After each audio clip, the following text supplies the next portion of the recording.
안녕하세요. 책 읽어주는 여자 에셀 강미경입니다. 지난 시간에 이어서 멜테리 선교사님의 급하고 강한 바람처럼 2권을 통해 60년대 인도네시아 부흥 때 일어난 수많은 기적들 숨가쁘게 전해드리겠습니다. 내가 경험한 일 중에서 가장 크게 주의 능력이 나타났던 일, 동시에 가장 지독한 사탄의 활동을 본 일을 말하려 한다. 오랫동안 나는 이것을 말해야 할지 말아야 할지 망설여 왔다. 내가 악몽을 꾸었거나 지어낸 이야기라고 말할지도 모르겠지만 이것은 사실이다. 티모르에는 알라우트라고 불리는 사람들이 있다.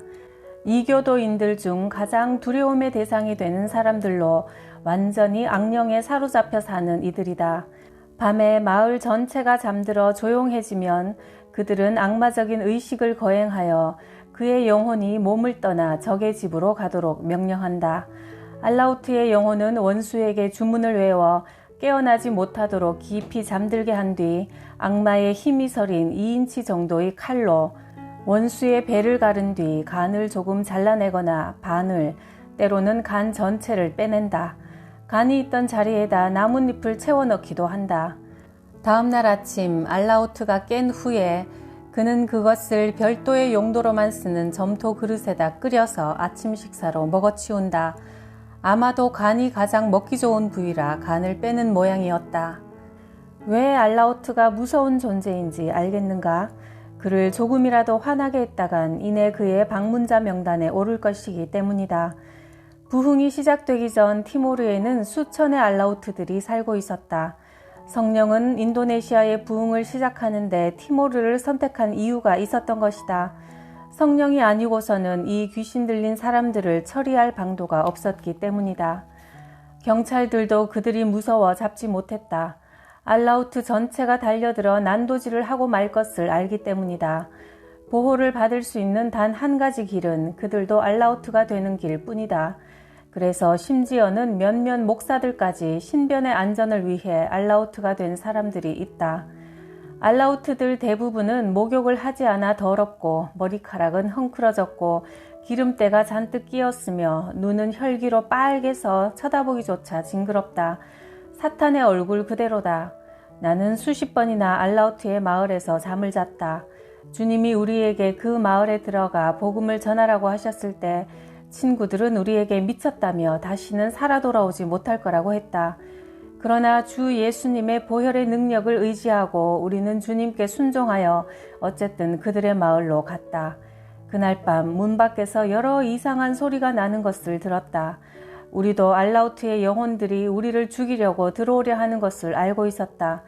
그러나 주님은 우리 집 주위에 천군 천사를 보내어 막아주신 것이 틀림없다. 단 하나의 악령도 들어오지 못했기 때문이다. 집회를 열기 위해 우리는 주님의 지시를 따라 귀신이 들끓는 마을로 들어갔다.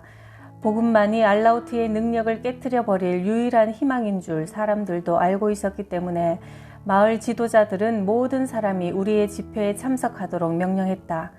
수백 명의 사악한 알라우트들이 죄악의 삶을 청산하고 주 예수께로 돌아와 악마의 힘에서 완전히 자유롭게 되는 역사가 일어났다. 사실 그들로부터 귀신을 쫓아내는 것은 여간 어려운 일이 아니었다. 그러나 주님이 그들을 구원하시자 그들은 새 사람으로 변했다. 먼저 깨끗이 목욕을 했고 사악하게 초점을 잃어버렸던 눈은 맑고 빛나는 눈이 되었다. 징그러워서 쳐다보기조차 거북했던 흉한 얼굴은 예수님의 사랑으로 채워져 기쁨으로 빛났다. 특히 70세쯤 된 늙은 마녀는 앞서 말한 끔찍한 방법으로 100명이 넘는 사람들의 간을 빼어 죽였다. 그녀가 악령들로부터 해방되던 날 밤 기뻐서 울며 소리를 질렀다. 오 예수님, 곧 지옥에 떨어질 운명의 저를 건져주셔서 감사합니다. 그들은 주님의 성령으로 충만하게 되자 악마에게 사로잡혔던 삶을 변화시켜 주신 주님의 놀라운 능력을 알리는 사람들이 된 것이다. 예수님이 그런 사람들조차 사탄으로부터 구해내셨다면 당신도 얼마든지 구해내실 수 있지 않겠는가? 1965년 12월 주님이 우리 전도팀에게 바옵이라는 마을에 가라고 하셨다. 하루 종일 땡볕에 걷고 또 걸어 저녁에 도착했다. 그 마을에 목사님 댁으로 가려는데 주님이 팀의 리더에게 말씀하셨다. 오늘 밤 그 집에 묵지 말고 너희 8명 모두 저 큰 나무 아래서 자도록 하라. 아니, 뭐라고요? 차갑고 딱딱한 맨 땅에서 자라니요. 지금 다리가 얼마나 쑤시는지 아십니까? 이렇게 잠시 투덜거리고 있을 때 예수님이 부드러운 어조로 내 마음에 말씀하셨다. 멜, 나는 너를 위해 호화로운 하늘 보좌를 떠나 땅으로 내려갔다. 딱딱하고 불편한 바닥에서 지낸 밤이 한두 번이 아니었는데 너는 나를 위해 하룻밤 자는 것도 힘들어서 못하겠다는 말이냐? 그래서 그날 밤 우리는 쏟아지는 별빛을 바라보고 돌베개를 베고 누워 야곱의 흉내를 내게 되었다. 다음 날 새벽 숱하게 울음소리가 울려 퍼지자 우리 팀원들은 모두 눈을 떴다. 사실 너무 추워서 모두 잠을 설쳤다. 우리는 곧 마른 나뭇가지와 잎사귀들을 모아 불을 피우고 몸을 녹였다. 이때 괴상한 모습의 한 사람이 우리에게 걸어왔다. 긴 머리카락을 머리 위로 감아 올려서 둥그런 빵 모양을 하고 있고 한쪽 눈동자에 하얀 피막이 덮인 채 굳어 있어 항상 앞쪽을 노려보는 형상이었고 시력은 잃은 것 같았다. 그가 우리에게 이상한 이야기를 하기 시작했다. 이 지방은 비 한 방울 떨어지지 않은 지 무척 오래되었소. 예년 같으면 벌써 2달 전에 우기가 시작되었어야 하는데 동네 사람들은 기근이 들까봐 두려워 떨고 있는 형편이요. 그래서 나는 악마에게 기도하며 비를 주십사 계속 제물을 바쳤지요. 악마는 저와 더없이 친한 친구이고 언제든 내 기도에 잘 응답했습니다. 그런데 요즘은 그렇지가 못하오. 어느 날 나는 악마에게 닭 한 마리를 제물로 바치고 아주 이상한 꿈을 꾸었어. 꿈속에서 이런 소리를 들었소.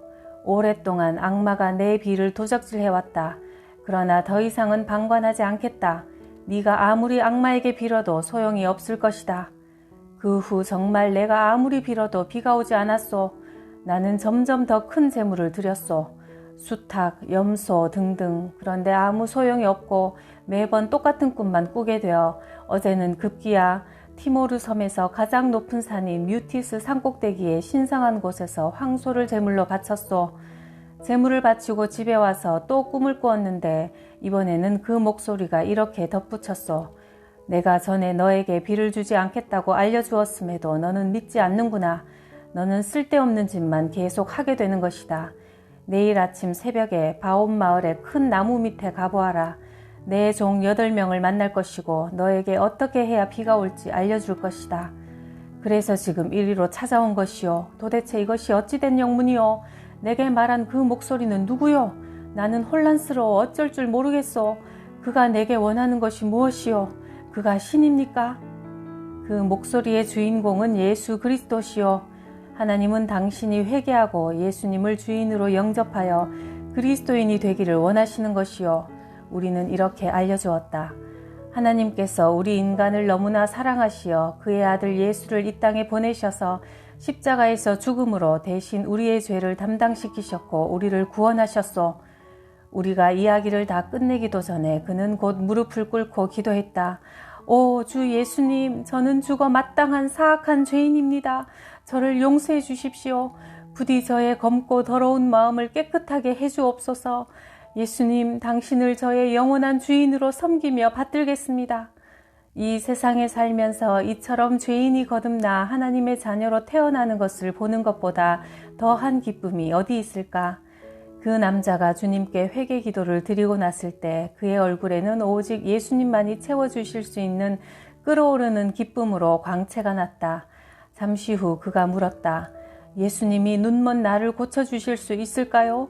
마을 사람들이 병들면 나는 악마에게 빌었고 악마는 그 기도를 들어주어 마을 사람들의 병을 고쳐주었소. 그런데 막상 내가 아프면 날 위해 대신 빌어줄 사람이 없어요.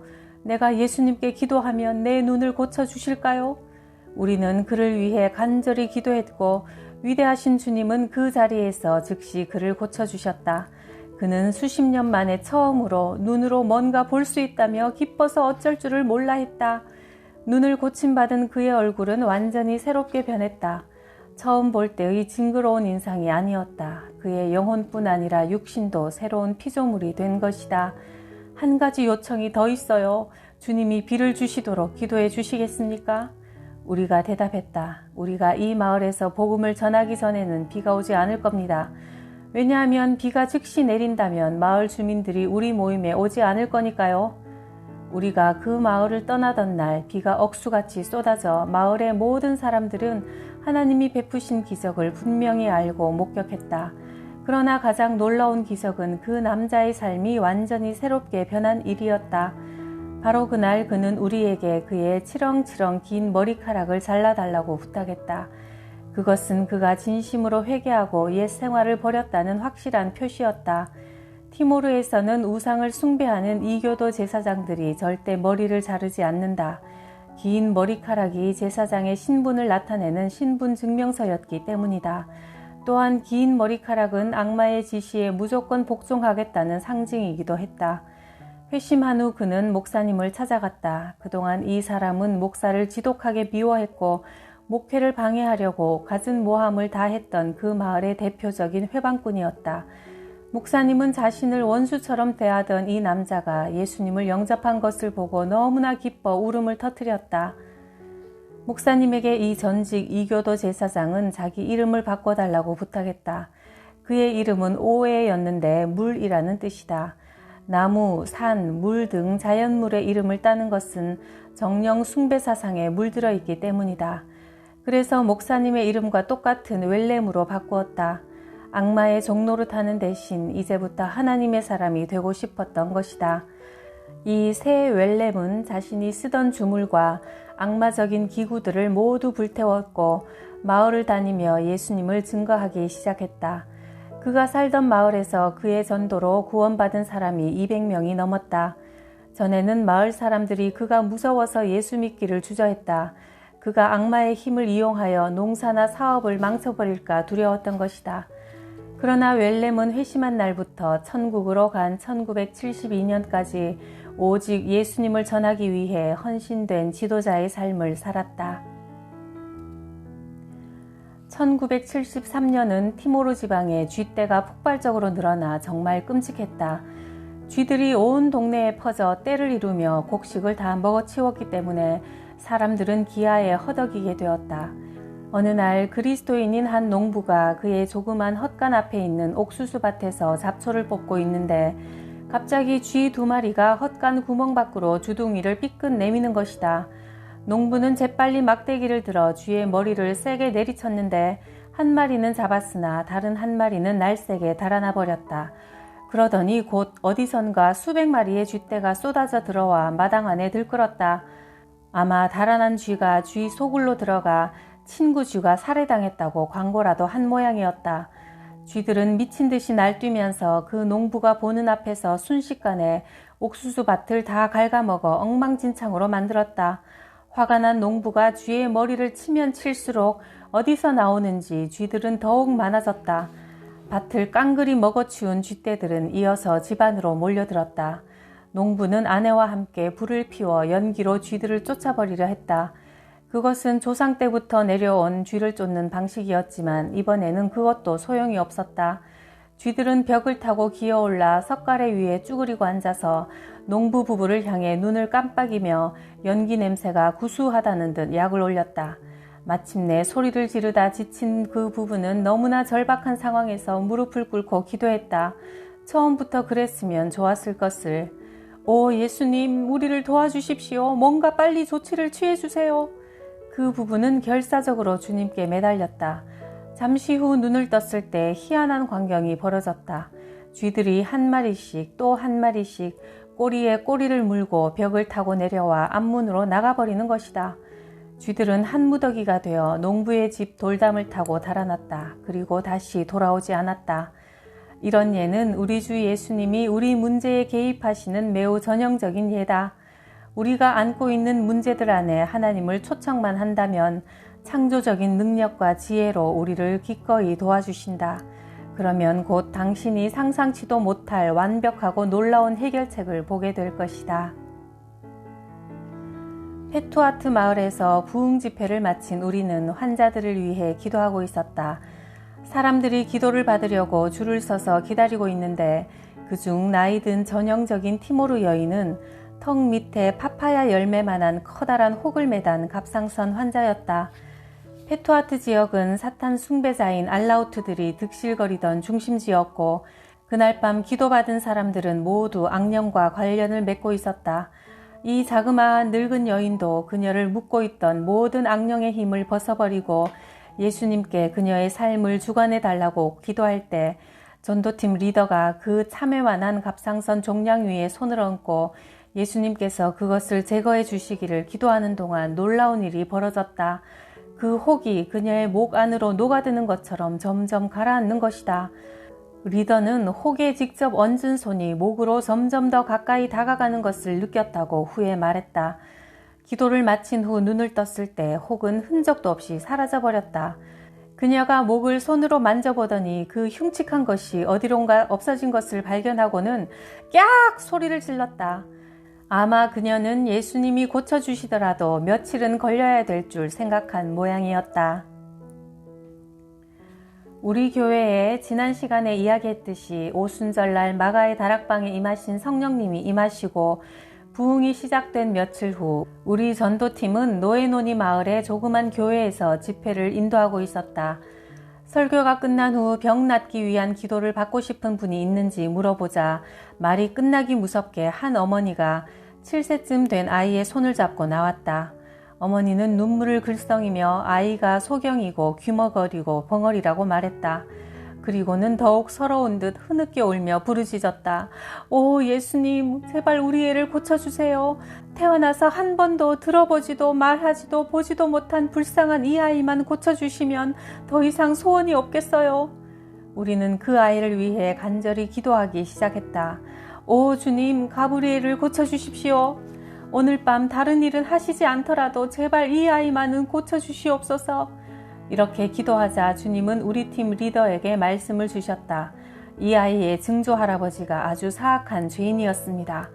가브리엘의 할아버지는 부족 전쟁의 영웅이었는데 힘을 악마로부터 받아서 마귀에게 승리의 제물로 어린아이를 바치기도 했지요. 산채로 늪지에 묻었습니다. 이 말을 듣고 아이의 어머니와 다른 사람들이 웅성거렸다. 예, 맞아요. 우리는 그 일을 다 잘 알고 있죠. 당신이 말한 건 모두 사실이요. 팀 리더가 계속 말했다. 악마의 저주가 증조 할아버지 때부터 그 아이까지 묻고 있는 것이요. 그러나 우리 하나님께는 사탄의 저주를 끊어버릴 넉넉한 힘이 있어 함께 하나님을 높여 찬송합시다. 우리는 모두 마음을 합해 하나님을 찬양하며 예수의 이름으로 마귀를 대적하는 기도를 드렸다. 그러자 가브리엘이 눈을 크게 뜨고 주위를 둘러보았다. 그 아이는 경이로운 표정으로 생전 처음 보는 세상을 돌아보았다. 자신이 앉아있던 나무 의자를 손으로 더듬어 보며 신기해했다. 아마 천국에 온 줄 알았을 것이다. 우리가 말을 걸자 그의 얼굴이 환하게 빛났고 더 놀라운 일은 가브리엘이 말을 하기 시작한 것이다. 그는 태어나서 한마디도 말을 한 적이 없었지만 성령님께서 직접 개인적인 스승이 되어주셨다고 나는 믿는다. 그는 엄마, 아빠 같은 간단한 말부터 시작해 곧 제법 문장을 만들어 말하기 시작했다. 교회에 있던 모두에게 기쁨이 충만했고 할렐루야 소리가 끊이지 않았다. 내가 전도팀과 함께 사역을 막 시작한 첫 주 어느 집회에서 환자를 위해 기도하는 순서가 왔다. 그때 한 사람을 만나게 되었다.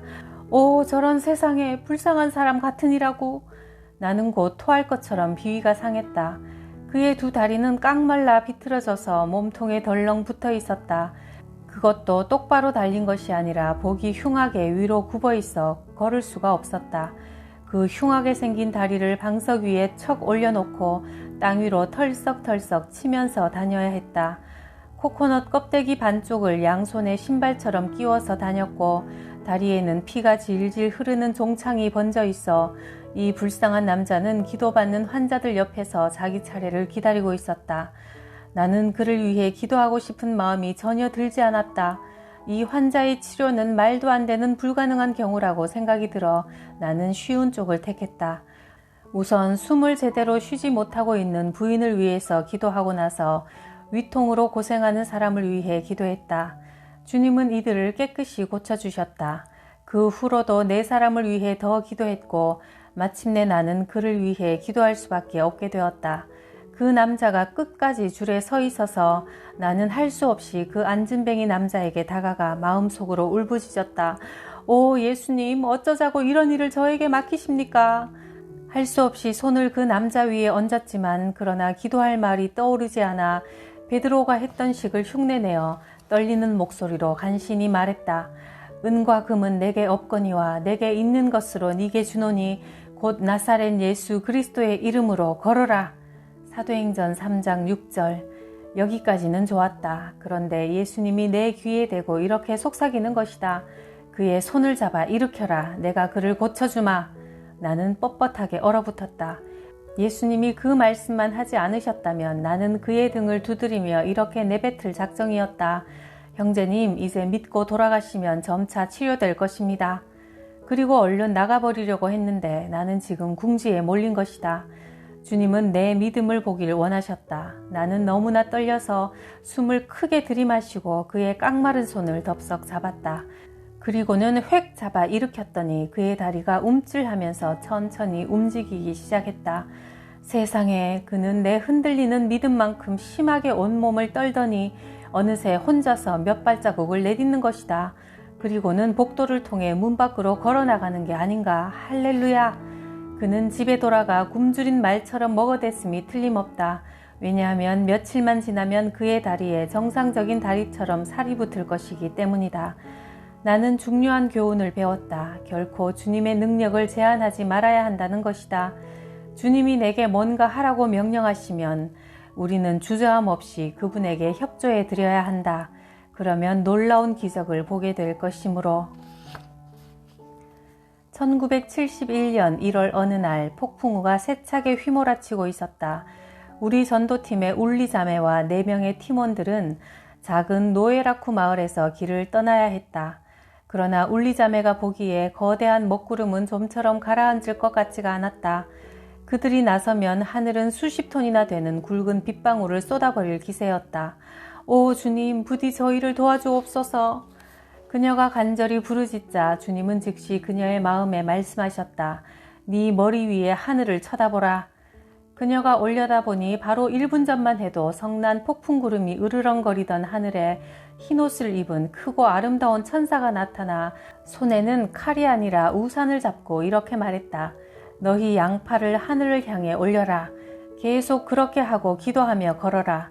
너희가 팔을 들고 걷는 한 비가 한 방울도 너희 위로는 떨어지지 않을 것이다.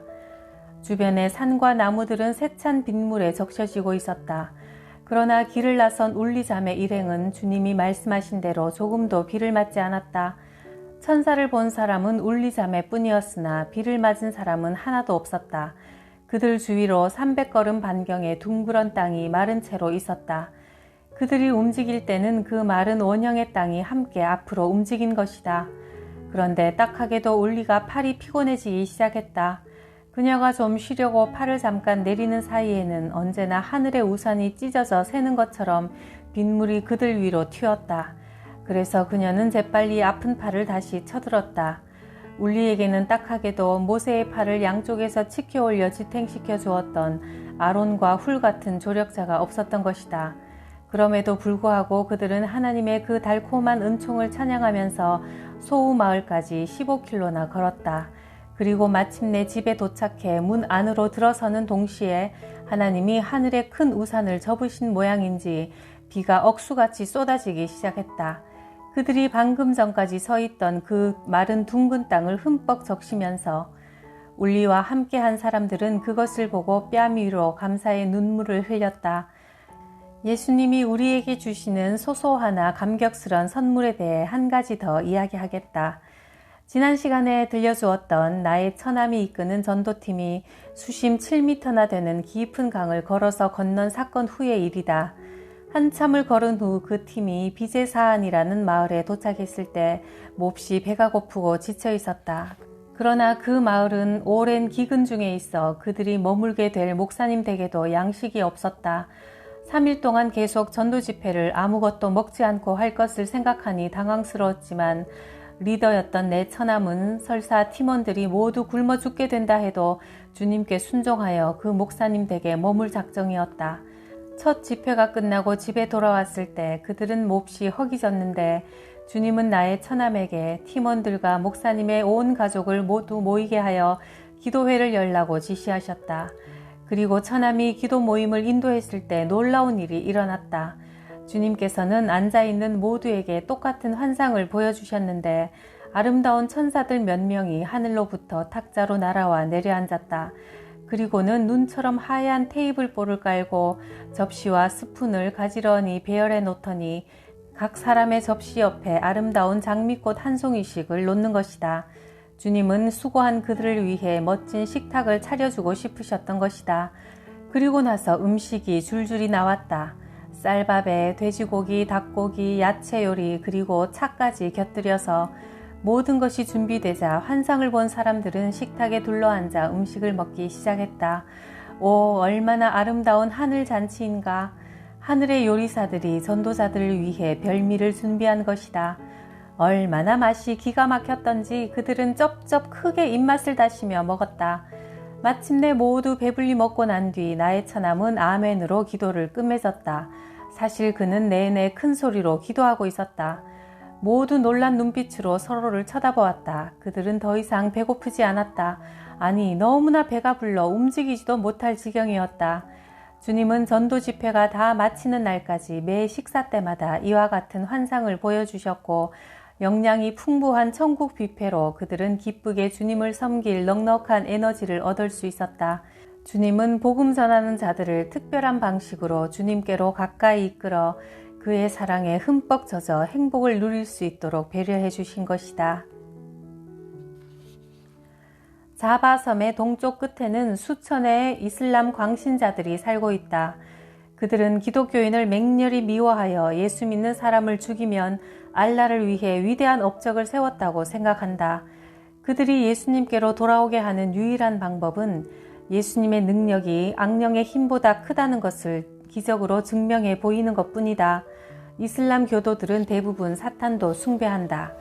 1970년 내 친구가 이들을 위해 사역하라는 주님의 명령을 듣고 노방 전도 집회를 열었다. 환자들을 위해 기도했는데 수백 명의 장님, 절름발이 귀신 들린 사람들이 고침받았다. 무슬림들은 기적이 일어나는 것을 눈으로 직접 보자 예수님을 영접했고 심지어는 메카의 성지순례를 다녀온 골수 분자들까지도 단상에 뛰어올라와 마이크를 잡고는 이제부터는 예수님을 따를 것이라고 선포했다. 이런 회교 광신자들이 수천 명이나 회심하고 주님께로 돌아와 40개 이상의 교회들이 개척되었다. 우리 교회에 부흥이 일어난 첫 주 동안 매일 밤 교회에서 자발적인 예배가 드려졌는데 자코바라는 소녀가 수백 명의 사람들과 함께 예배에 참석했다. 그녀는 부흥이 시작되는 바로 그날 밤 영어로 방언을 하던 자매였다. 모든 사람이 찬양하고 있는 동안 주님이 말씀하셨다. 자코바, 일어나 교회 밖으로 나가보아라. 그녀는 순종했다. 자, 하늘을 올려다보아라. 자코바가 위를 올려다보자 밤하늘에 별들에 둘러싸인 아름다운 천사가 있었다. 그 천사는 손에 황금 나팔을 들고 있었는데 나팔을 입에 대고 가만히 있었다. 바로 그때 주님의 음성이 하늘을 가로지르는 천둥처럼 울려 퍼졌다. 나의 백성들에게 준비하고 있으라고 전하라. 내가 속히 다시 올 것이다.